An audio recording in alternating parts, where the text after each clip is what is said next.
They told you Backstage was safe. They told you that when the cameras go off, everybody plays nice. They lied to you. Because what happened inside that arena, away from the lights, away from the crowd, away from every single camera they thought was turned off, was not a match. It was not a segment. It was not a work. What CM Punk did to Roman Reigns backstage last night was so savage, so calculated, so absolutely personal, that Roman Reigns, the tribal chief, the head of the table, the man who has main event WrestleMania back-to-back, left that building not in a car, not in an SUV with tinted windows. He left on a stretcher, in an ambulance, with paramedics rushing to keep him stable. And WWE does not want you talking about this. That alone should tell you everything. Beat drop channel logo flash, no intro, straight into the story. Let me set the scene for you, because context is everything here, and if you don't understand the full picture, you won't truly grasp just how explosive this situation really is. For months the tension between CM Punk and Roman Reigns has been building like a pressure cooker with the valve welded shut. Every promo, every sideways glance, every interview where one of them was asked about the other and gave that tight-lipped, dead-eyed non-answer, it was all pointing to one inevitable collision. But nobody, not management, not the locker room, not the boys in the back, nobody thought it would go down like this. This wasn't scripted. This wasn't a pull-apart brawl for the cameras. This was real. And the people who were there? They are shaken. Now let me walk you through exactly what happened, moment by moment, because the timeline here is critical. Segment 1, the backstage atmosphere. The night started like any other. Talent was filtering in through the production entrance. Catering was set up. Road agents were doing their rounds. The main event card was locked in. Roman Reigns arrived early, the way he always does. He rolls in with the bloodline, he gets his locker room, he owns the space. That's his routine. That's been his routine for years. Roman doesn't walk into an arena, he occupies it. CM Punk arrived later. And those who were there said something was immediately different about him. He wasn't talking to people the way he normally does.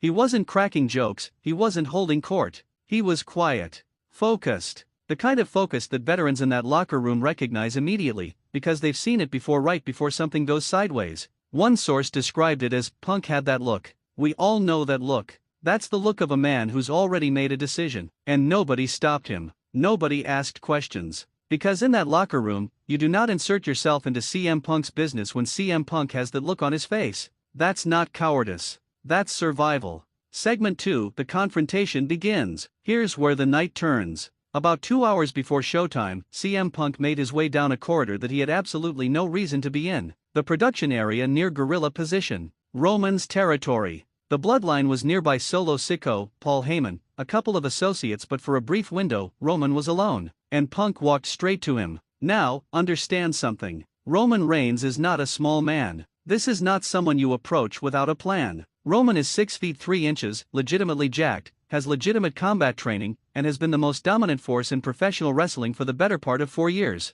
Most people in that building, in any building, would not voluntarily walk up to Roman Reigns with aggression in their eyes. CM Punk is not most people. Words were exchanged. And those words, we don't have a full transcript, and frankly, given what happened next, the exact words almost don't matter. But what we do know is that within 60 seconds of that conversation starting, CM Punk escalated it physically. And he did so with a ferocity that nobody in that hallway was prepared for. This was not a shove. This was not a forearm. This was CM Punk bringing every ounce of legitimate training, pent-up rage, and personal hatred he has for Roman Reigns into a single, sustained, terrifying assault that lasted long enough for real damage to be done before anyone could pull him off. Segment 3, the assault. What witnesses saw. Multiple people have spoken off the record. Let me be very clear, these are people who were in that building, who have no reason to fabricate this, and who are genuinely disturbed by what they witnessed. The first blow dropped Roman. Not staggered him, dropped him. Full impact to the side of the head. Roman, to his absolute credit, tried to recover because that's who Roman Reigns is, that's the competitor he is at his core, but Punk did not give him a single breath of space. He was relentless. He was methodical. Like he had rehearsed every single movement in his head 1,000 times before he ever walked down that corridor. By the time people rushed in to intervene, road agents, security, other roster members, Roman was on the ground. There was blood. There was a level of stillness from Roman that sent chills through everyone who saw it, because you do not expect to see Roman Reigns on the floor, still, in a hallway. The bloodline, for all their reputation, were caught completely flat-footed. Nobody had seen this coming at this speed, at this intensity. Solo Sikoa tried to step in but was physically restrained by 2 road agents who were more concerned about escalating the situation into something even more uncontrollable. CM Punk had to be physically removed from the corridor, and witnesses say that even as he was being pulled away, he was not panicked, he was not screaming, he was eerily, disturbingly calm. Roman Reigns could not stand up on his own power. Segment 4, The Ambulance. The decision to call for an ambulance was made almost immediately. That decision alone tells you the severity. WWE does not call ambulances for bumps. They do not call ambulances for worked injuries or planned angles. When the medics on site assessed Roman and made the call to bring in external emergency services, that was a real medical decision made by real medical professionals about real injuries. Roman was loaded onto a stretcher. Arena personnel cleared the route. And the man who has lorded over WWE for years, the man whose theme music alone makes arenas erupt, was wheeled out of a building he had walked into like he owned it horizontal, surrounded by paramedics, headed to a hospital. The mood in that building shifted instantly. People weren't finishing their food in catering. Conversations stopped mid-sentence. Multiple talent members were seen visibly shaken. One veteran reportedly said nothing, he just picked up his bag and left. Didn't say a word to anyone. The show went on. Because the show always goes on. But it went on with a shadow hanging over every single person in it. Segment 5, CM Punk's State of Mind. Now here is where I need you to really pay attention, because this is the piece that's going to define everything that comes next. CM Punk is not a man who acts without reason. Love him or hate him, and people have very strong feelings both ways. He is one of the most calculating, deliberate, psychologically complex individuals to ever step inside a WWE locker room. He does not flip tables.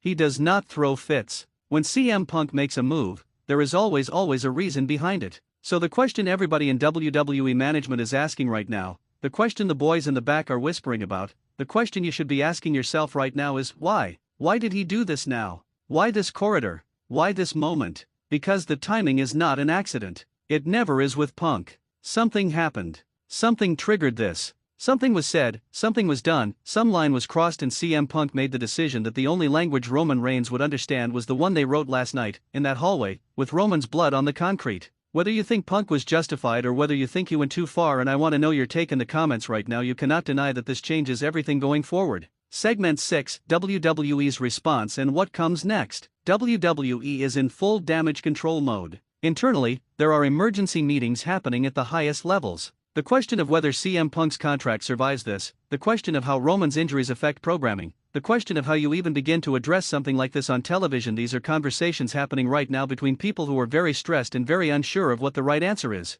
Because here's the impossible position WWE is in: CM Punk is a star. Roman Reigns is the star. These are two of the most valuable performers they have. And they are now in a situation that goes beyond storylines, beyond creative, beyond anything a writing team can script their way out of. This is personal. This is real. And real problems don't have scripted solutions. What we know for certain, Roman Reigns' status for upcoming events is officially in question. His medical team is evaluating the extent of the damage. No timeline has been given. No statement has been made publicly by WWE, which is itself a statement, because when WWE goes quiet about something this big, it means the situation is still too live, too volatile, too legally complex to put words to. And CM Punk? He has not been suspended. He has not been released. He has not been publicly addressed. He simply exists right now in a strange limbo on the roster, under contract, fully aware of what he did, and by all accounts, completely unbothered by it. That should terrify everyone. Close call to action. So here's where we are. Roman Reigns is in a hospital. CM Punk is in the building. WWE doesn't know what to say. And the wrestling world is about to explode when this gets out. You are watching this early. You are one of the people who found this before it goes mainstream, before every major outlet picks it up, before the discourse takes over and everybody has a hot take. You have the story now. So do me this favor, smash that like button so hard the algorithm doesn't know what hit it. Share this video with every wrestling fan you know, because they need to see this. Drop a comment below and tell me, was CM Punk right to do what he did? Or did he go too far this time? I read every single comment. Every one. This channel lives and dies by your voice, and this is a conversation that deserves to be had loud. Ring Rumble 1. We don't wait for the news. We are the news. Stay locked in, because this story, it is nowhere near over.